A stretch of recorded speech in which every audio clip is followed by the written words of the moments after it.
Y'all are just weird. Ugh, irritating. What is that supposed to mean? I hated that.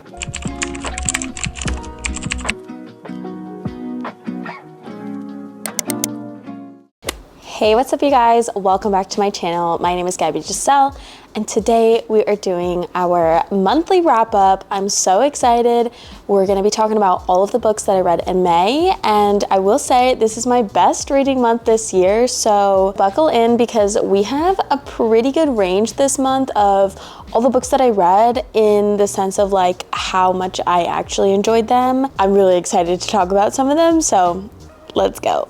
Also, I just wanted to mention we are in a race against the sun, and it is currently 6 p.m. and the sun might go down in the middle of this video, so but yeah, I'm so excited. So normally I do bi-monthly wrap-ups because I am a normal human being with like a normal job and a normal life, and I don't read 20 books a month like a lot of like booktubers and book talkers do, because this is not my full-time job, unfortunately, yet. Like and subscribe. So I normally do them bi-monthly, but I feel like if I continue the trend, which I'm hoping I do, because I have a goal of reading 75 books this year, and I'm nowhere near that. I'm not even close, and we're almost halfway through the year. Oh, okay. But I did read a ton of books this month, so I'm super excited to talk about them. I read 6 books this month, I think, something like that. And I am gonna be pulling out my Fable here, just so you guys know if I'm looking down, that's where I'm looking. Also, follow me on Fable. That's the book/reading tracking app I prefer to use. I used to use Goodreads a lot, and it's still there, and it's still connected to my Kindle, so it does update sometimes from my Kindle, but I don't really keep it up to date for the most part. I'm gonna save the best book for last, so stay to the end to find out what was my favorite book that I read this month. The first book, okay, so the first book that I read in the month of May was The Wedding People by Alison Espach, or Espach. I loved this book way more than I thought I was going to. I heard about this book on social media through like multiple book talkers, and I never really found out like what the premise was, or like what it was about. Like I know that there's a wedding, but I didn't really know what the deal was. And I thought this book was gonna be like a cutesy, cozy, lit fake, possible romance. And it is that. It's definitely that, but it is so much more. And the themes that are in this book, I definitely will say check your trigger warnings for this book, because it does cover a pretty dark topic. I don't tend to stray away from something like that though, so that's not a deal breaker for me personally, but definitely check out your trigger warnings before you decide to read this book. So basically in this book, our female main character, Phoebe, has experienced a really, really tough couple of months. I believe it's been like a year since she got a divorce, and her husband had left her for somebody that she knows and that they work with, and it's been really, really hard for her, not just financially but mentally. She's not doing very well, and so she books like a night stay at this really nice hotel that she's always wanted to go to, and she arrives there and realizes that there is a wedding happening, and the bride is like, oh, what are you doing here? And Phoebe's kind of like, what do you mean, queen? Like, I booked a hotel room. This is my hotel. Like, I don't know what you're talking about. And the bride had believed that she booked out the entire hotel for her wedding. Turns out she didn't. Turns out Phoebe got a reservation. And when the bride finds out what Phoebe is there to do, she gets a little upset. She's like, no, you can't do this, not on my wedding weekend. Like, there's no way. And Phoebe's like, queen, I'm gonna do whatever I want. And the bride kind of ends up befriending Phoebe and including Phoebe in like all of the wedding festivities, like literally everything in a wedding. And it just kind of goes on from there. And Phoebe is forced to sort of hang out with these people and discover new people and make sort of friends. And she possibly finds a beautiful man who's kind of great. I don't know.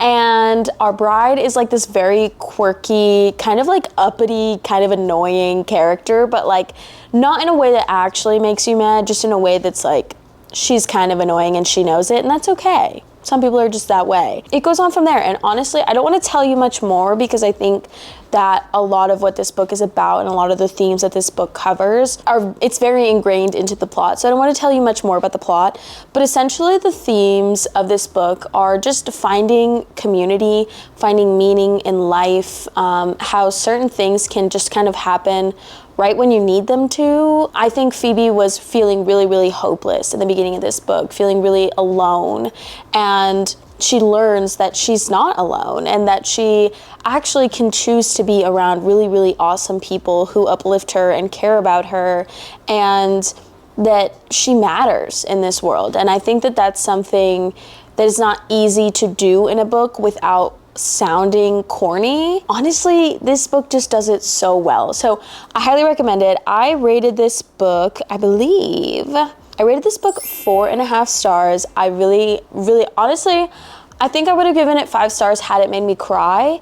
It's not a crying book though. It definitely covers some deep, dark themes, but not in like a sad way, in like, oh, okay. And then in like a, oh, kind of a way, if that makes sense. Me just describing this book in sounds and emotes. Okay.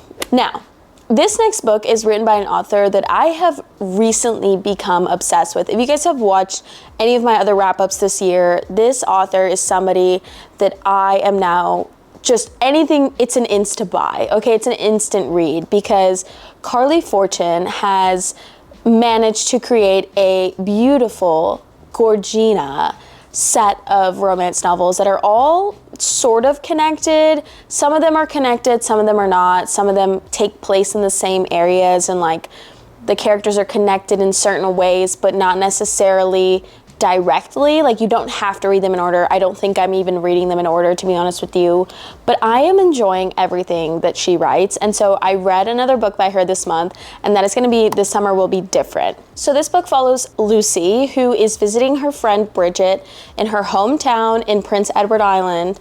And one summer, many a years ago, she gets there way before her bestie Bridget, and she is kind of just walking around, goes to eat at this restaurant, and she sees this beautiful man. And she's like, who is this beautiful man? Like, I need to know who he is. And they kind of have like a little one night of fun. And the next day, they realize that Felix is Bridget's brother. And now, prior to this vacation, Bridget had one rule. She said, don't fall in love with my boyfriend, with my brother. She said, don't fall in love with my brother, not boyfriend. Whoa. Because in the past, there was a friend of Bridget's that got into a relationship with her brother and then ended up breaking apart their friendship. And it was like kind of a messy ordeal. It is so good, okay? And when I say I do love different timelines, this kind of is a theme for this wrap up because a lot of the books that I read in the month of May have multiple different timelines and multiple different points of view, and I absolutely love it. I love, especially in a romance novel that's sort of like second chance-ish, like we're starting halfway into their story, not at the beginning, like from meeting. I really love to get the past timeline so that we get context and we learn more about their history, about their relationship, and at the same time the present tense so that we see how that affects them in the present day and therefore affects their future together. It shows years of just like tension and connection between Lucy and Felix that they try to like walk away from and pretend like it doesn't matter. And there's just sort of like, again, this miscommunication trope. I hate miscommunication. It's my least favorite trope in romance novels. Honest to God, if there's miscommunication trope, I'm immediately like, no, okay? But Carley Fortune does it in a way that doesn't feel high school, doesn't feel childish. It's just like a genuine inability to communicate when you're, you know, first falling in love with someone, when you're first getting into somebody and you're like, afraid to ask, like, what is this? What's going on between us? And I think that that is a really fine line to walk when it comes to miscommunication. But Miss Carley Fortune, she does it so well every time, okay? And I love this book. I rated this book 4 stars. Honestly, I think it should be a 4.75. I think the only reason why I didn't rate it higher was because, again, I really only give 5 stars to books that make me cry. This did not make me cry, but I loved it. It was just another banger from Carley Fortune. I don't think that there's anything that she will write that I won't read. I'm just saying, like, now she is one of my new favorite authors. I love her so much. I also really enjoyed that in this novel, Felix is very emotionally vulnerable, and we get to see some of his pains and how he brings that into, you know, his relationship with Lucy and what that looks like and why it looks the way it looks, because obviously he's been through heartbreak before, and I think it's just really nice to see that sort of representation from a man's perspective of how heartache can really affect them and affect the way that they function in their relationships going forward. I love it. Also, the setting, Carley Fortune's settings are so beautiful. They're gorgeous, okay? Like, I'm obsessed. Like, I love everything about it, and she just does such a good job with portraying stories about normal people that make sense and that are pretty realistic, to be honest with you, and still make you giggle and kick your feet. So, love that book. I think I'm going to change my rating for that book to a 4.75, but I digress. The next book that I read in the month of May is going to be Two Can Play by Hazelwood. And I'm gonna just put this out there, and I know this might be surprising. This is the first book I've ever read by Hazelwood. I know, don't come for me. It's not because I wasn't like into her books before or not like wanting to. I just like haven't gotten around to them. The only thing I know is that one where it's like something water, and like the female main character's best friend is like, hey, you should get together with my ex. I think you two would like sexually get, like, it would work between the two of you. I don't like that. That sounds really gross and weird and pick me in high school. And so for that reason, I've not wanted to pick up that book. But anything else she's written, I have only heard really good things, and I don't have necessarily an opinion of her as an author. So this is my first sort of intro to her, and I think it was good. I enjoyed this book. It being a novella, which is basically just like a shorter book, it was a little bit too quick for me, but I did like it overall. So basically it's about our female main character, Viola. Basically, she works for a video game development company, sort of like an indie company. And me saying company 700 times, but the company that is developing this video game wants another game. And they're like, yeah, but we need to make it better, and we need to incorporate these like battle scenes and sort of a thing over what it was before, kind of adding on to the game for the next one that's going to come out. The higher ups are like, hey, why don't you work with this other indie company, because they're really good at action and like battle stuff, and you guys are really good at like stories and all this other stuff, so you guys can work together. Now here's the thing. They have beef, okay? These two companies, they don't mesh, they don't do well. There's a lot of beef, there's a lot of weird stuff, there's a lot of weird relationship stuff, weird ex stuff, weird hooking up stuff, and then there's this weird guy named Jesse who's like the head guy at this company that Viola has a past with. And basically she just assumes he hates her. Okay, again, miscommunication trope. I wasn't like a super huge fan of that in this book, because again, it kind of just felt like, yo, y'all are just weird. But it was okay. I liked it. It was fine. They end up having to go on like a cabin trip together because the presidents of both companies are like, okay, we have to work together, otherwise this is going to get sold off to another company that's bigger than us, that can do it better than us, and like we want to take this job and keep this opportunity, so y'all need to get it together and learn how to work together. So they, for some reason, which by the way I think this is the dumbest idea ever, they put them all into like a cabin situation where they all have to like stay in close quarters and like do group activities together. And there's just like beef and drama, and then Jesse and Viola, being like the leaders of each team, have to sort of work together to get their teams to work together. And that leads to them finally having a conversation about like all of the awkwardness and all the strange behavior between the two of them. And you know where the rest of that goes. But basically that's it. That's all that really happens. It's just like one trip. And so it was nice and short and cutesy, and I liked it. But I wouldn't say that this is something that I'm going to be necessarily interested in reading again or going to be recommending to people. I feel like it's just kind of like it's a nice little short, sweet. I gave it 3 stars, 3.5 stars. So solid book. I just feel like it could have been better, but I think that's just because it was long. It was not as long as like a regular romance novel would be. Okay, so the next book that I read was The Ministry of Time by Kaliane Bradley. I don't really know what to say about this book. I'm gonna keep it a buck with you guys. I liked it. I think it was well written. I enjoyed the setting. I enjoyed the world that it's in. I like the idea of time travel. I like the political, socio-economical commentary about living in a surveillance state, about living in a society where technological advancements are really, really cool and really exciting. However, they can have a lot of negative impacts as well. And I liked that. I just felt like I didn't believe it. I didn't believe the characters. I didn't believe the character relationships. I didn't really care about the conflict that ends up happening like towards the middle of this book. And for that reason, I just kind of felt like the ending didn't hit me as much as I would have liked for it to. I think that science fiction is just not my genre, at least not when it's done this way. I felt the exact same way when I read This Is How You Lose a Time War, where I was just kind of like, what is going on? This is kind of cool. Who are these people? And like, what is happening? That's kind of how I felt the entire time in this book. It does start off very slow, and then once the conflict picks up about halfway through, it like gets a little bit faster. But again, I just didn't really buy it. This basically follows our female main character who works for the Bridge.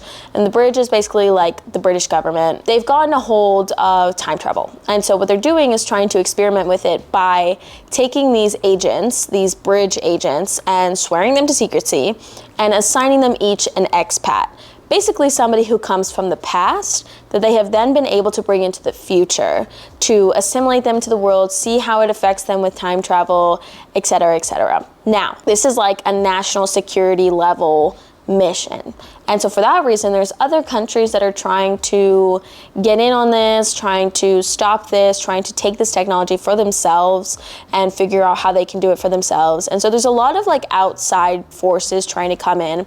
But our female main character is assigned Commander Gray Moore, something like that. Basically this dude who was on a mission on a ship a couple of centuries ago, and they bring him into the modern day society, and they kind of have this like weird dynamic. He's kind of like a cranky, old-timey, stuck-up old dude, and she's like a woman of color in a professional field and kind of like more of a modern woman. Obviously she's like living in modern day, and so there's this like weird dynamic between them, and it kind of goes on from there. I don't want to spoil it, but there is conflict that happens. There's like secrets, and there are, like this government agency is trying to like keep eyes on them at all times, know what's going on and know where they are, and tracking them, and like mass surveillance state style stuff. I liked the beginning of the book. I felt like it was a really good setup, and then the end just kind of felt like they were like,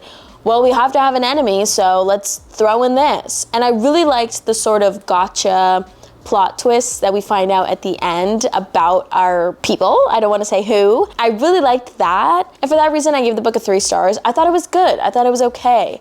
It just wasn't something that I was extremely emotionally invested in, nor was it something that I was like worried about or like obsessing about or talking about. It was just kind of like, yeah, it's an okay book. I liked it. It was okay.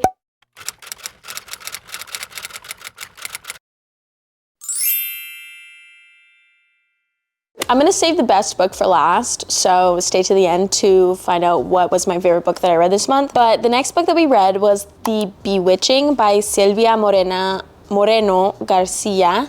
And I didn't know how to feel about this book at first, because I was like, oh, this is kind of boring, like I'm kind of disappointed. I didn't really like it. I was so excited for the premise, like kind of like this gothic witches and like mysterious things going on and like investigative journalism sort of a thing.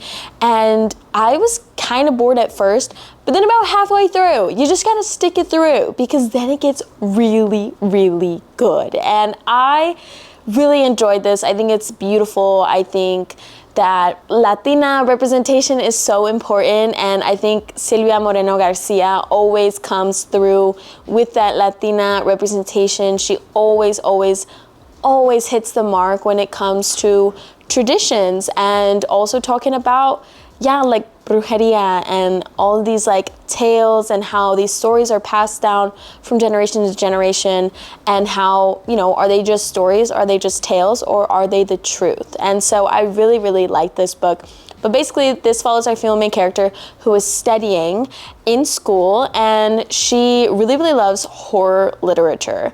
And she discovers an author who actually went to the school that she's currently going to that wasn't even really well known, that was just kind of like an okay author, had like one really good book, and that was it. And there is a lot of like mysterious circumstances surrounding her and whether or not her books were based on true stories. And so she kind of goes on this investigative journalism journey to find out what really happened to this author that she would write these stories, because the stories that she was told growing up by her grandmother sound very, very similar to the stories that are told by this author. And so for that reason, she kind of goes into sleuthing, trying to find out everything about this. She gets in contact with the author's best friend's grandson and talks to her about, what happened, there's this story, like, is this true? Like, what happened to this friend that you guys had? And like finds the diaries of the author. She gets access to like certain different documents that were not available already in like the school library because they are owned by this family. And it was so interesting because we're getting her timeline in present day as she's investigating. We're getting the author's diaries timeline, and we are getting the timeline of her great-grandmother telling these stories of when she was a child and how all these like mysterious things happened to her brother and he went missing, and like what really happened to him, and all these different, ideas of like maybe a witch and like all these other things. It's so interesting to see how all the timelines end up coming together. I am a sucker for multiple timelines, so I really enjoyed that aspect of the story. Yeah, I gave this book 4 stars. I do wish that the ending was a little bit more, I wish it had like a little bit more of like a zhuzh. Do you know what I'm saying? Like, I wish the ending had a little bit more of like, a little more something, especially because the beginning was so slow. But honestly, this is my first book written by Silvia Moreno Garcia, and I think that she hit the mark and she did really, really well. Not like she needs my approval, but I really, really love her writing. Now, let's get into my absolute favorite book that I read this month, and that is going to be Daughter of No Worlds by Carissa Broadbent. I have seen this book before on Book Talk, on BookTube, and people always are like, oh my god, it's so good, like, read it, right? But people say that about tons of different books, and I don't like them. So honestly, I don't get a lot of my book recommendations from online anymore. I kind of just try to look into the book. If somebody in my real life recommends it to me, I try it out. I go to the bookstore. I just kind of look at things that catch my eye, and maybe some stuff that I've seen on Fable that they've recommended me, and I really, really haven't been taking those recommendations too seriously unless I know that the creator has really good taste and I like them and I like their taste in books. And for that reason, I've never read this book, but it's been added to my Kindle library for probably a year now. And I was like, you know what? I'm gonna give this a shot. I'm feeling like I need that fantasy itch. I need like a badass FMC, and boy, did she deliver. I loved this book, okay? I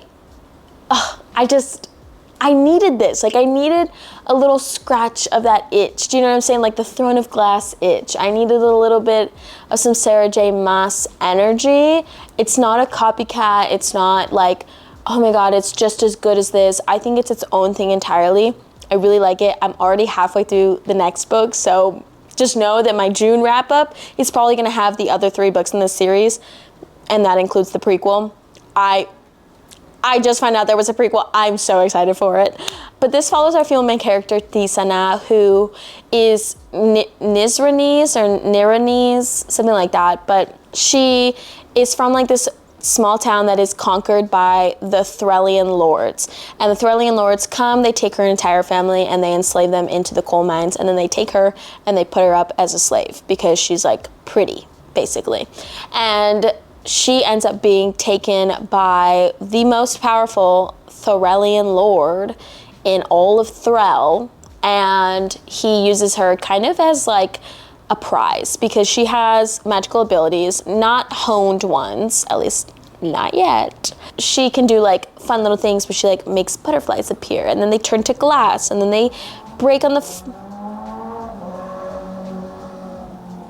hated that. She does these little like dance performances for like all of his rich friends to like make him seem like, oh, I'm so cool and I have this beautiful girl that does everything for me. And when I tell you the first 2 chapters of this book had me sobbing, I'm not joking. I'm not joking. This book had me crying in literally the first 2 chapters. I don't even know these people and I'm crying for them. I was astounded, okay? Basically, when Tisana is like first enslaved, she's like, here's 50 silver pieces. Can I buy my freedom? And he's like, honey, you're worth 1,000 gold coins. Thinking, oh, she'll never get that. Like, of course not. She's going to be enslaved to me. She doesn't make money. Like, there's no way she's ever going to get it. But because she's performing for people, she does get it. And through other traumatic means, she gets these gold coins. And the day that she finally gets the last little bit that she needed, she ends up taking it to Erasmus, who's the powerful lord or whatever. And he gets mad. Because of course, he doesn't actually love her. Oh, honey. Honey, come here. My cat just fell. I don't know if you guys heard that, but he fell really hard. Anyways, what was I saying? Basically, Erasmus was like, nah, queen, not gonna happen. And he has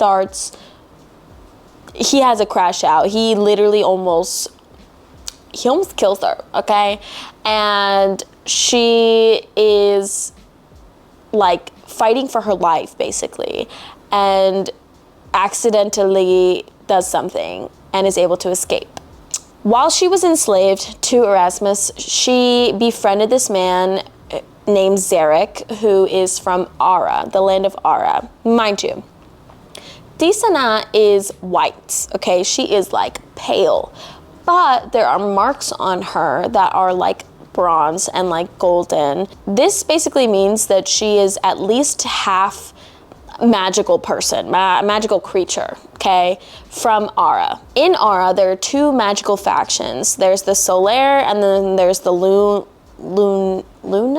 something. Basically, the people who are from the sun and the people that are from the moon, okay? And a huge indicator of people who have magic is that their magic sucks the color from their skin, and that's why they're so white and pale, and they have white hair and white eyebrows. And she is like that, except she has bronze on her skin in some places. While she was growing up, and she would see Zarek every once in a while, and he would come by and he'd tell her all about Ara and like say, oh my God, you know, you should come see me in Ara, blah, blah. Sorry, she's a 12-year-old little girl who's enslaved to the most powerful Threllian lord. She ain't coming to see you anytime soon, king. Get her out of there. But we won't talk about that. She's riding on that. She's riding on arriving to Ara somehow and meeting him, and he helps her to get into the orders, which is like the orders of the sun and the moon, and they are like magical armies, basically. She somehow makes it to Ara, barely alive, okay, with horrific injuries. When she arrives and she finally recovers, she's like, okay, I'm ready to join the orders. And they're like, queen, you have to start training. Like, you were supposed to start training like years ago, queen. You're geriatric. They literally call her geriatric. She's like 22, 23. I'm 24. What is that supposed to mean? Okay. But basically, there's no more magic wielders that are already like graduated and like official that can help her. No more mentors, except one. And Miss Nora, who is like kind of the head bitch, but not the biggest bitch in charge. She's like the head bitch right now, meaning like of these sort of operations. And she's like, you know what? Do me a favor, assistant. Tell me where Maxentarius is these days. And they go to see Maxentarius in his beautiful little cottage in the middle of nowhere, surrounded by flowers. When Tisana arrives there and Nora's like, you have to train this girl. He's like, hell no, I ain't. No, I am not. I'm actually not doing that. And she's like, you have to. You're part of the orders, and this is an order. So do it. And he's like, I'm not doing this. Sorry. And Tisana's like, fine, I'll figure it out myself. Then he eventually agrees to help her because they have a connection, if you will. And it just goes on from there. And it goes on from there. And it's amazing. And the magic system is so interesting and so cool. And I love Tisana as a character. I think that somebody who has experienced so much loss, not just from her family, but her own, she's lost the right to her own body for so long. The right to her own freedom to walk down the street and do whatever she wants. Like, she has had no freedom for most of her life. She's lost her entire family, her entire kingdom. I mean, it's not her kingdom, she's not the queen, but like her home country has been eviscerated and enslaved by Thrall. And then she had to like live and work for this man who emotionally abused her and traumatized her and made her believe that he cared about her when he doesn't. It's just such a sad story. It is beautiful. And I do love an FMC that overcomes so much pain and agony. Obviously, I'm so excited to read the rest of the series. I'm already half of the way through The Children of Falling Gods, which is the next book in that series. I found out there's a prequel in the series about Maxentarius and his journey before he even met Tisana, and I'm so excited to read that. And then there's a third book, so I think there's a total of 4 books in this series. I thought there was 5 for some reason. I don't know. The only thing about this book is that the indie covers, I'm going to show you the indie covers, okay? That's what I've had on the screen this whole time. The new cover, like the trad published cover, who came up with this? Who did this? How do we go from this to this? That's how I feel about what they did to Throne of Glass. Like, when you look at the indie covers, like the original covers of Throne of Glass, they're beautiful. They're gorgeous. There's like, Selena is on the front of them. She's gorgeous and amazing. And then they were like, no, actually, we're just gonna do like abstract figures. Come on. Ugh, irritating. I'm trying to get my hands on these indie published covers, and on Amazon, I know, on Amazon they have the indie published covers. I just don't know that when I order it, it's gonna come that way, or if it's gonna come with a new cover. Like, I don't wanna order the entire series and they all come in the new covers versus if I order the entire series, are they going to come with the original indie published covers? Because I would really love that. Let me know if you guys know. Anyways. But yeah, those are all the books that I read in the month of May. It was a pretty good reading month. I'm hoping we keep up the trend. Make sure you guys follow me on TikTok, which is where I post most of my bookish content. Follow me on Instagram if you want to keep up with my life. I do like life dumps on there a lot of the time, and I obviously post like my day-to-day on there. Subscribe if you guys like book reviews, bookish content, you guys want some more recommendations, stuff like that. I'm really excited for next week's video, so keep a lookout for that. I upload every single Monday. I think this video is actually going to go up a little bit later just because I'm filming this on the last day of the month because I didn't finish the last book until yesterday, so I wanted to wait until it was actually done to review it. Normally it's Mondays, okay? Love you. I'll see you guys next time, and comment down below if you've read any of these books and what you thought about them, if you agree, if you disagree. I do love a good discourse, so be nice, but it's okay if we disagree. But yeah, love you guys. Have a good day. Bye.